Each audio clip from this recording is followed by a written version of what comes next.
there's a whole number of things that don't work anymore, and that's a good way to start.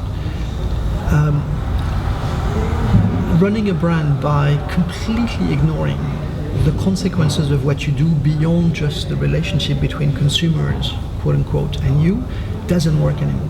Because consumers are citizens, because they sit on YouTube, because they look at what you do as a corporation, and so people will judge you way beyond just your relationship to consumers. You live in an ecosystem, and you need to take this into account. So selling whatever crap you can to consumers is not a business model that has future.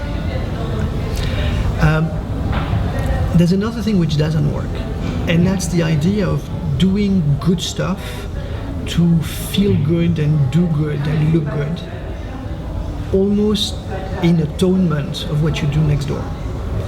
Because again, people will see through that, and because whatever you will do there will be cut the minute you don't have a budget anymore. So the only thing you can do is bring together something which is really constructing your business and really constructing value for the environment and the ecosystem you operate. So you will align a business objective and a societal issue that you work on. You will engineer your business in a way that as you construct something useful for people, society, you also grow your business. And as you grow your business, the more you grow it, the more it's positive for society. When you have done that, you've got a license to operate.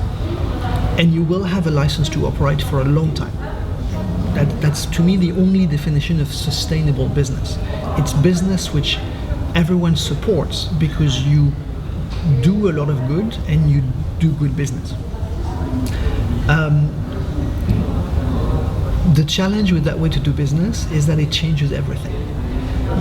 We normally have marketers on one side talking to consumers, sustainability people in another building talking to NGOs and whatever, and they never talk together and they don't have the same KPIs, and it just doesn't work. And so the only way to make it work is to completely change, to put them in the same room, to change the processes of work, to change the KPIs, and then you're able to construct that. And that's both what's extremely exciting, because when you do that, you really create change, and also very difficult because you need to have people to sort of jump into the pool and engage into that change. It's fun and it's pleasurable, and you go to work and you feel that it's useful, that you make a difference. You can go back to your kids and say, my day job is to save the world, and I'm making a lot of money on the way. And there's a dimension of pleasure in constructing that which you can't find in any other thing. And for me, that's the biggest driver, both for me every day, but also for the clients we work with, and also for the people we meet who want to join us, because that's what's exciting. That's what's making business a completely different world to work in.